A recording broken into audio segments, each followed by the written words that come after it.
दोस्तों, आज पूरे देश भर में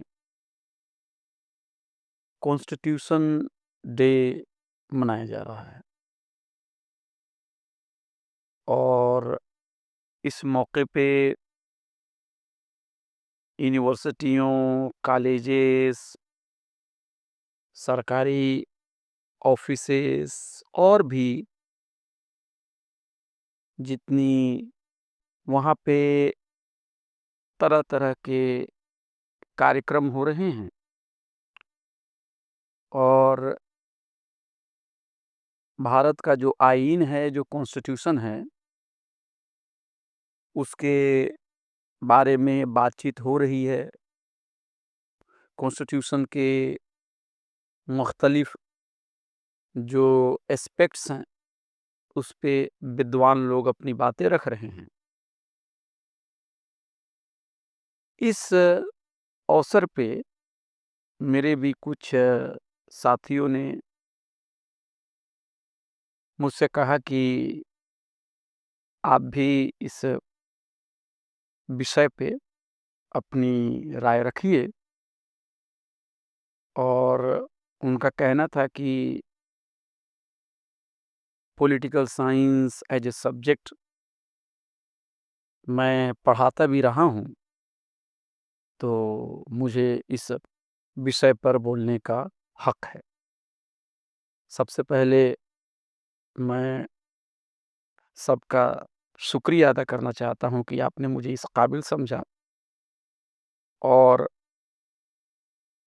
संविधान दिवस के मौके पे आज 26 नवंबर 2025 है, इस अवसर पे मैं आप सब लोगों को एक बार बधाई देना चाहता हूँ। ये संविधान दिवस क्यों मनाया जाता है, 26 तारीख को ही क्यों मनाया जाता है? इसके पीछे एक इतिहास है। इतिहास ये है कि जिस दिन हम संविधान दिवस मनाते हैं, उसी रोज़ को जो हमारा कॉन्स्टिट्यूशन है, उसको कॉन्स्टिट्यूएंट असेंबली ने एडॉप्ट किया था। आप सब लोग इस बात को जानते हैं कि जब हम अंग्रेज़ी हुकूमत के मातहत थे, हम जब गुलाम थे, तो देश को आज़ाद कराने के लिए लंबी लड़ाई लड़ी गई और जब उस लड़ाई के बाद जब आज़ादी मिली, तो कॉन्स्टिट्यूशन लिखने का सिलसिला शुरू हुआ और तकरीबन 2 से 3 सालों तक कॉन्स्टिट्यूएंट असेंबली में भारत के कई हिस्सों से लोग एक साथ बैठे और लोगों ने कॉन्स्टिट्यूएंट असेंबलीज़ के जो मेंबर्स थे, जो फ्रेमर्स ऑफ कॉन्स्टिट्यूशंस थे, उन लोगों ने कॉन्स्टिट्यूशंस को तैयार किया। एज़ ए भारतीय, एज़ ए इंडियन, ये मौका जो था वो हम लोगों के लिए एक तरह से बहुत ही खुशी का भी मौका था, क्योंकि हम सबको पता है कि जब अंग्रेज़ यहाँ पे भारत में हम पर रूल कर रहे थे, तो उनका यही कहना था कि भाई हिंदुस्तानियों को तो सेल्फ गवर्नेंस के बारे में कुछ पता नहीं है, ये स्वराज के बारे में कुछ नहीं जानते हैं, ये रूल करना नहीं जानते हैं, इनको शासन पद्धति के बारे में जानकारी नहीं है और चूँकि भारत के लोग आपस में बँटे हुए हैं, धर्म के आधार पर बँटे हुए हैं, जातियों के आधार पर बैठे हुए हैं, क्षेत्र में बँटे हुए हैं, भाषाई खाई है, कई तरह की जो अलग-अलग हमारी अलग-अलग आइडेंटिटीज़ है, इस वजह से हम बँटे हुए हैं, तो कैसे एक राष्ट्र की बात हो सकती है, कैसे राष्ट्रवाद की बात हो सकती है? और इसी बुनियाद पे जो अंग्रेज़ी हुकूमत थी और उनके जो आइडियोलॉग थे, वो भारतीयों के जो क्लेम्स हैं, उसको वो रद्द करते थे कि आप कैसे आज़ादी माँग सकते हैं, आप तो आपस में बँटे हुए हैं, आपको सेल्फ रूल नहीं आता, हम आपको रूल करना सिखा रहे हैं, हम आपको सभ्य बनाना सिखा रहे हैं और हम आपको बेहतर शासन दे रहे हैं। लेकिन कई बार इस तरह की जब दलील आती थी तो राष्ट्रवादी लोगों ने इसकी आलोचना की और मुझे याद है कि गांधी जी की जो किताब है हिंद स्वराज 1909 के करीब में जो शाया हुई, उसमें गांधी जी ने एक बहुत ही अच्छी बात कही है। उन्होंने स्वराज की अहमियत को ज़ोर देते हुए ये कहा कि अगर हिंदुस्तानी अपने देश के शासन व्यवस्था को अच्छे से नहीं चला रहे हैं, मान भी लिया जाए इस बात को और ये भी मान लिया जाए कि उनकी शासन पद्धति कभी-कभी अराजक भी हो जाए, तब भी उस सिचुएशन में भी अगर अंग्रेज़ या बाहरी या कोई कॉलोनाइज़र्स हमारे ऊपर बेहतरीन रूल करने का भी वादा करे और दावा करे, तब भी हमें स्वराज चाहिए। मतलब ये गांधी जी ये कह रहे थे कि स्वराज इसलिए हमें चाहिए क्योंकि ये हमारा रूल है। इसमें कमियाँ हो सकती हैं, इसमें गड़बड़ियाँ हो सकती हैं, लेकिन प्लीज़ कोई कॉलोनाइज़र्स आके हम पे रूल इस बुनियाद पे ना करे कि हम एक बेहतर रूल आपको प्रदान कर रहे हैं।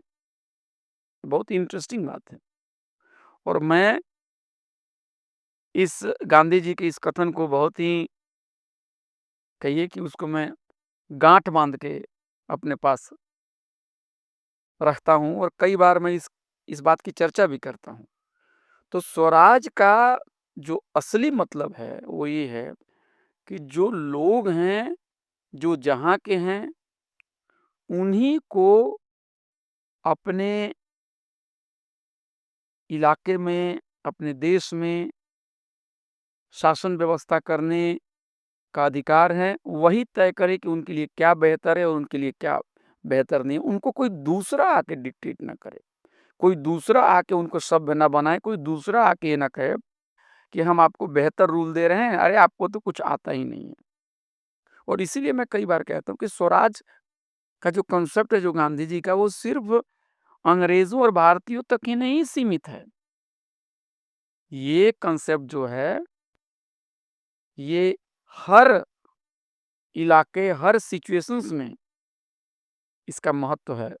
अब आदिवासी इलाकों में अगर आदिवासी रह रहे हैं और उनकी जीवन पद्धति जो है, वो उनके जैसी है, आदिवासियों जैसी है, तो कोई आदमी बाहर से आके जब उनको ये बात कहता है कि आप ऐसे मत करो, आप वैसे करो, आप विकास की धारा में नहीं हो, तो आप ये नहीं कर रहे हो, तो क्या होता है कि ये भी एक तरह का अपनी बात दूसरों पे थोपना है। ये भी एक तरह से जो स्वराज का जो कांसेप्ट है, उसका वायलेशन है क्योंकि आप जो लोग जहाँ के हैं, उनकी बातों को नहीं सुन रहे हैं। आप बाहर से आके उनको डिक्टेट कर रहे हैं। तो स्वराज का मतलब है कि कोई बाहरी आके हमें डिक्टेट ना करे, हम अपने कामों को खुद करें, हम अपने भाग्य विधाता खुद बनें, हम अपने वसाइल, रिसोर्सेज़, संसाधन को कैसे इस्तेमाल करना है, उसको हम तय करें। और स्वराज का ये भी मतलब नहीं है कि हमें किसी बाहरी से कोई अदावत है, कोई दुश्मनी है, कोई नफ़रत है, नहीं। हम सिर्फ़ इतना ही कह रहे हैं कि हमें अपने घर में, अपने घर के काम-काज को हमें अपने तरीके से करने दो। तो इस आधार में जब भारत को आज़ादी मिली और भारत के जो कॉन्स्टिट्यूशन मेकर्स ने जब कॉन्स्टिट्यूशंस को तैयार किया, तो ये भी एक बड़ी अचीवमेंट थी। क्योंकि जो अंग्रेज़ जो विचारक थे, उनको लगता था अरे! हिंदुस्तानी क्या आज़ादी ले पाएँगे? अरे! ये आपस में बँटे हुए हैं, है ना? और ये क्या कॉन्स्टिट्यूशन लिख पाएँगे? लेकिन हिंदुस्तानियों ने करके दिखाया। तो इस वजह से मुझे लगता है कि ये भारत के इतिहास में एक बहुत ही महत्वपूर्ण दिन है और डॉक्टर बी आर अम्बेडकर का बहुत अहम रोल है कॉन्स्टिट्यूशन को बनाने में। गरीबों, वंचितों, कमजोरों, दलितों, आदिवासियों, पिछड़ों, अल्पसंख्यकों, महिलाओं, मजदूरों, किसानों के अधिकार को बचाने में उनका बहुत बड़ा रोल है। अब देखिए हमारे कॉन्स्टिट्यूशंस को समझने के लिए भाई उसके लिए कई सारे क्लासेस आपको करने पड़ेंगे, किताब पढ़नी पड़ेंगी, उसकी बहुत बहुत टिप्पणी हैं, कमेंट्रीज हैं, अलग अलग एक्सप्लेनेशंस हैं। तो वो तो किसी और दिन इस पे बात होगी। लेकिन मैं मोटा मोटी बात मैं आपको ये कह दूं कि जो इंडियन कॉन्स्टिट्यूशन है, जो उसकी तमहीद है, अगर आप उसको पढ़ लें तो मोटा मोटी जो कॉन्स्टिट्यूशन की जो रूह है वो आप जान पाएंगे। क्या है कॉन्स्टिट्यूशन की रूह? कि इंडिया जो है वो एक सेकुलर कंट्री है, इंडिया एक डेमोक्रेटिक कंट्री है, इंडिया एक रिपब्लिकन कंट्री है, इंडिया जो है वो एक वेलफेयरिस्ट स्टेट है, इंडिया एक सोशलिस्ट सिस्टम है, इंडिया जो है उसमें तमाम नागरिकों को धर्म, जाति, लिंग, इलाका से ऊपर हटकर सबको एक बराबर अधिकार दिए गए हैं। सबको स्वतंत्रता, मतलब लिबर्टी, इक्वालिटी, फ्रेटर्निटी, इसके अधिकार सबको हैं। सबको ह्यूमन राइट्स दिए गए हैं। तो किसी भी इंसान को जाति, धर्म, इलाका, भाषा के आधार पर उसका भेदभाव नहीं है उसमें।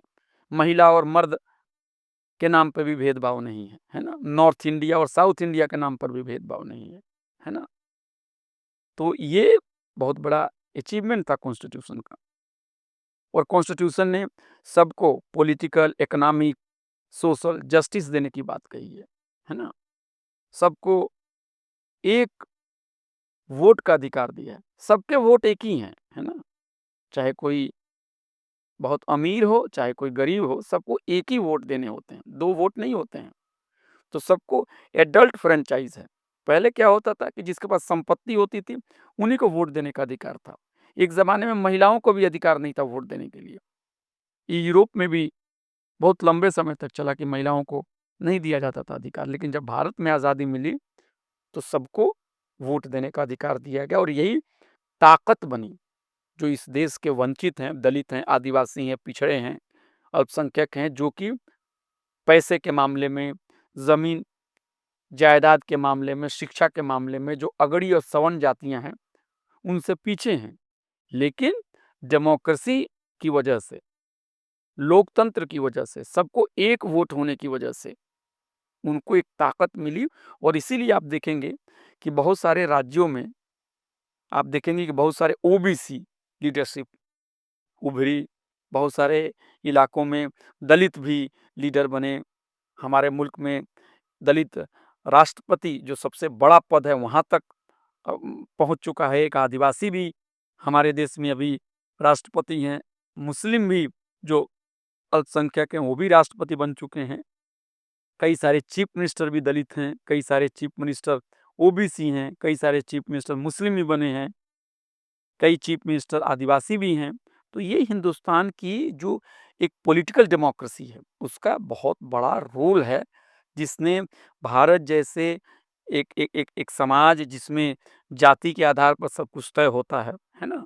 प्यूरिटी एंड पॉल्यूशन का कांसेप्ट है। अम्बेडकर जी कहते हैं कि जैसे-जैसे आप जाति के ऊपर जाएँगे, आपका सम्मान बढ़ेगा, आपको संसाधन ज़्यादा मिलेंगे, आपको सक्सेस होने के भी चांसेस ज़्यादा होंगे और जैसे-जैसे जाति के नीचे आप जाएँगे, वहाँ अपमान मिलेगा, वहाँ पॉल्यूशन की बात लोग करना शुरू कर देंगे, वहाँ पे लोगों के साथ भेदभाव किया जाएगा, है ना? उनको कहा जाएगा कि आप साफ-सुथरे नहीं हो, तो आप अपवित्र हो।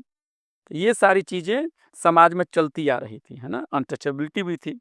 लेकिन कॉन्स्टिट्यूशन बनने के बाद अनटचेबिलिटी को बैन किया गया, उसको एक कानूनन अपराध बनाया गया और इसके साथ ये भी हुआ कि आपको जो वंचित तबके हैं उनके लिए रिजर्वेशंस की भी स्कीम लाई गई ताकि वो लोग भी समाज में और जो आपको पॉलिसीज़ मेकिंग है उसमें सामने आएँ, पॉलिसीज़ मेकिंग कर पाएँ, उनको भी प्रतिनिधित्व मिले, वो भी काम-काज में जो है व्यवस्था में उनका भी एक योगदान हो, उनकी भी बातें सुनी जाए। तो ये सब सारी चीज़ें कॉन्स्टिट्यूशंस की बहुत बड़ी देन है। कॉन्स्टिट्यूशन के हम आभारी हैं कि एक जाति वाले मुल्क में जहाँ पे इंसान को इंसान नहीं समझा जाता था, इतने इतना भेदभाव होता था, वहाँ पे कॉन्स्टिट्यूशन ने सबको बराबरी दी और आज कम से कम रूल ऑफ द लॉ है इस देश के अंदर में। कम से कम सबको वोट देने का अधिकार है। हाँ, ये ज़रूर है कि अभी भी आर्थिक तौर पे हम लोग बराबर नहीं हो पाए हैं।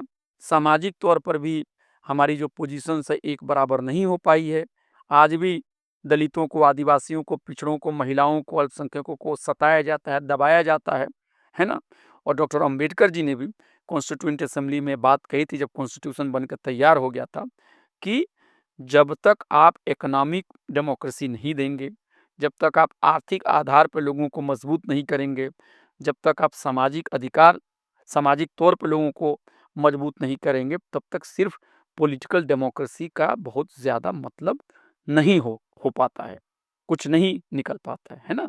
अब मिसाल के लिए देखिए कि मान लीजिए कि कोई घर है, उस घर में मालिक हैं, मालकिन हैं और वहाँ पे एक नौकर भी है। तो जब चुनाव का दिन आता है, तो वोट देने का अधिकार एक मालिक को भी एक मालकिन को भी है और एक नौकर को भी है।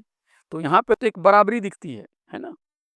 लेकिन जो मालकिन हैं और मालिक जो हैं, वो बड़े पॉश कॉलोनी में रहते हैं, बड़े अच्छे घर में रहते हैं, उनके पास पैसे हैं, उनके बच्चे बड़े स्कूल में पढ़ते हैं, उनके फ्रिज में तरह-तरह के स्वादिष्ट पकवान बन के रखे हुए हैं, उनके पास पैसा है, उनके पास बैंक बैलेंस है, उनको लोग साहब बोलता है, उनको लोग सलाम करता है, उनके पास गाड़ियाँ हैं, उनको समाज में इज़्ज़त है और उनका काम बहुत जल्दी हो जाता है क्योंकि उनके जानने वाले सिस्टम में बैठे हुए हैं।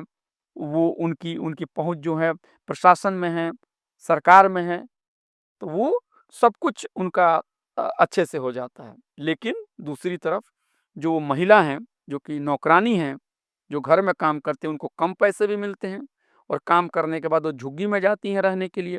उनके बच्चे बीमार रहते हैं क्योंकि वहाँ साफ पानी नहीं मिलता है, वहाँ पे साफ-सुथरी व्यवस्था नहीं है और वो जो महिला हैं, वो परेशान हैं, वो 2-2 पैसे के लिए मोहताज है। तो इस तरह से आप देखेंगे कि इस सिस्टम के अंदर में मतलब पॉलिटिकली तो बराबरी मिल गई है, लेकिन हमको आर्थिक तौर पे और सामाजिक तौर पे बराबरी नहीं मिली है और इसकी एक बड़ी वजह ये भी है कि अभी भी सोसाइटी के लेवल पे कास्ट सिस्टम ऑपरेट करता है और जब सोसाइटी के लेवल पर कास्ट सिस्टम ऑपरेट करता है तो उसका कहीं न कहीं नेगेटिव इम्पैक्ट जो होता है वो आपको एक पॉलिटिकल सिस्टम में भी पड़ता है क्योंकि जो लोग समाज में जातिवाद करते हैं, वो लोग जब ऑफ़िस में जाते हैं, वो लोग जब कॉलेज में जाते हैं, वो लोग जब आपको यूनिवर्सिटियों में जाते हैं, जब शासन व्यवस्था में जाते हैं, तो उनकी मानसिकता बहुत नहीं बदलती है।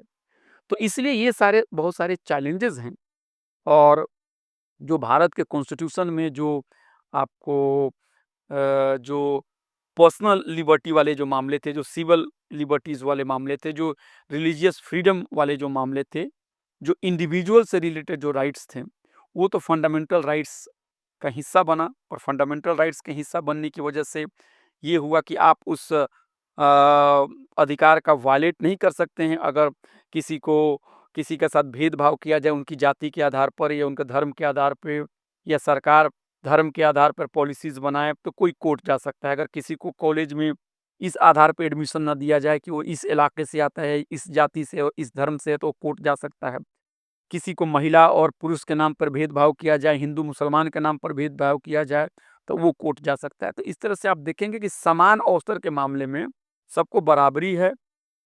इंडिविजुअल व्यक्ति के जो अधिकार हैं, उसको एक फंडामेंटल राइट्स का प्रोटेक्शन है और फंडामेंटल राइट्स का प्रोटेक्शन का मतलब ये है कि सरकार जो है या राज्य है या कोई भी व्यक्ति जो है वो लोगों के सिटीज़न के जो व्यक्तिगत अधिकार है उसको छीन नहीं सकता है। अगर वो छीनेगा तो कोर्ट जो है उस पे कार्रवाई करेगी। लेकिन और जो आर्थिक अधिकार थे उसको उस वक़्त जो है उसको तरह से जुडिशियल प्रोटेक्शन उसको नहीं दिया गया उस तरह से, है ना? इसीलिए उसको जो है डायरेक्टिव प्रिंसिपल के अंदर में डाल दिया गया। कॉन्स्टिट्यूशन के अंदर में एक डायरेक्टिव प्रिंसिपल का भी सेक्शन है, जिसमें बहुत सारी बातें अच्छी-अच्छी बातें लिखी गई हैं। मज़दूरों को उनका अधिकार मिलना चाहिए, महिलाओं को अधिकार मिलने चाहिए, शिक्षा, रोज़गार, स्वास्थ्य के ऊपर काम होना चाहिए, जो उत्पादन होना चाहिए उसके अंदर में एक कोऑपरेशन होना चाहिए और अमीरी-गरीबी जो है उसकी खाई को कम करना चाहिए। ये सब सारी चीज़ अच्छी-अच्छी बातें हैं। उसके लिए सरकार को फंड की भी ज़रूरत है इन चीज़ों को लागू करने के लिए। तो उस समय क्या हुआ कि उन चीज़ों को लागू नहीं किया गया और उनको कहा गया कि हम भविष्य में इसको देखेंगे और उसको डायरेक्टिव प्रिंसिपल, रहनुमा उसूल के तौर पे, है ना? नीति निर्देशक तत्व एक खंड है उसमें रख दिया गया। लेकिन अफ़सोस की बात है कि 75-80 साल आज़ादी के मिलने के बाद भी अभी तक जो हमारे वादे थे, कम से कम आर्थिक जो वादे थे, आर्थिक न्याय के जो वादे थे, सामाजिक न्याय के जो वादे थे, अभी तक वो पूरा उस हद से नहीं हो पाया है। इसलिए हमको उस दिशा में भी काम करने की ज़रूरत है और जो भी हमारा कॉन्स्टिट्यूशन है उसको पढ़ने की ज़रूरत है। वो एक बहुत ही इम्पोर्टेंट डॉक्यूमेंट्स हैं। हमारे बहुत सारे अधिकार जो हैं वो हमारे कॉन्स्टिट्यूशन से ही प्रोटेक्ट होते हैं। हमको जो समानता, बराबरी, भाईचारा के जो अधिकार हैं वो कॉन्स्टिट्यूशन से मिलते हैं। और एक बात और जाते-जाते मैं कह दूँ कि कॉन्स्टिट्यूशन जो है वो एक लिविंग डॉक्यूमेंट्स है। वो कोई ऐसा नहीं है कि जो कॉन्स्टिट्यूशन के अंदर में जो बातें वो हो गई उसमें कोई नई बातें नहीं जोड़ी जा सकती है, उसमें अच्छी बातें जोड़ी जा सकती हैं।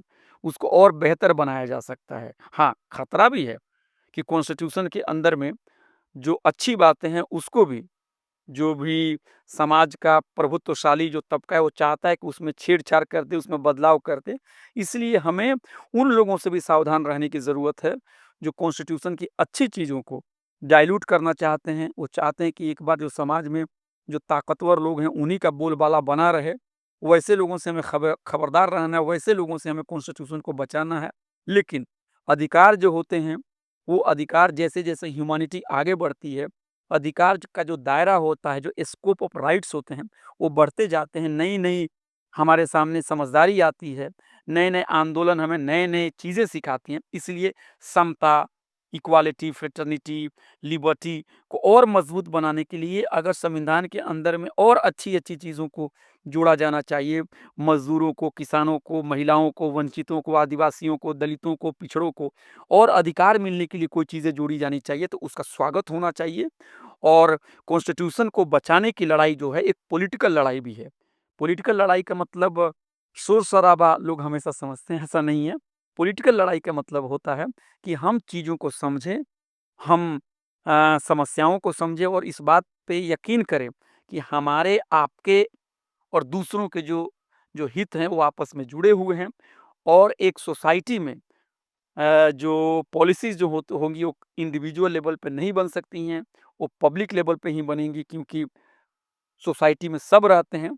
इसलिए हम लोगों को मिल-जुल के यहाँ पॉलिटिकल का मतलब एक पब्लिक हुआ। पब्लिक का मतलब कि जिसका कंसर्न सबके साथ है, जनता के साथ है। हमें मिल-जुल के समाज को आगे बढ़ाने के लिए काम करना चाहिए, सबको अधिकार देना चाहिए और जिस समाज में लोगों को जितने ही अधिकार मिलेंगे, जितने ही उनको अधिकार सुरक्षित होंगे, जितने ही उनके साथ न्याय किया जाएगा, जितने ही उनके मानव गरिमा का सम्मान किया जाएगा, जितना कम से कम उनके साथ भेदभाव किया जाएगा, वो समाज उतना ही मजबूत होगा। आइए, आज कॉन्स्टिट्यूशन डे के मौके पे हम आप सब लोगों को एक बार फिर से बधाई देते हैं। बाबा साहब अम्बेडकर ने कॉन्स्टिट्यूशन को बनाने में जो दिन-रात मेहनत की, हम उनको याद करें। उनको हम एक बार फिर श्रद्धांजलि देते हैं। उनके उनके किए हुए काम और उनके उपकार से हम सब ऋणी हैं। आइए, कॉन्स्टिट्यूशन डे को हम मनाएँ और कॉन्स्टिट्यूशन डे के मौके पे हम सब लोग मिल के कॉन्स्टिट्यूशन को पढ़ें और समाज को बेहतर बनाने के लिए काम करें। आपका बहुत-बहुत शुक्रिया।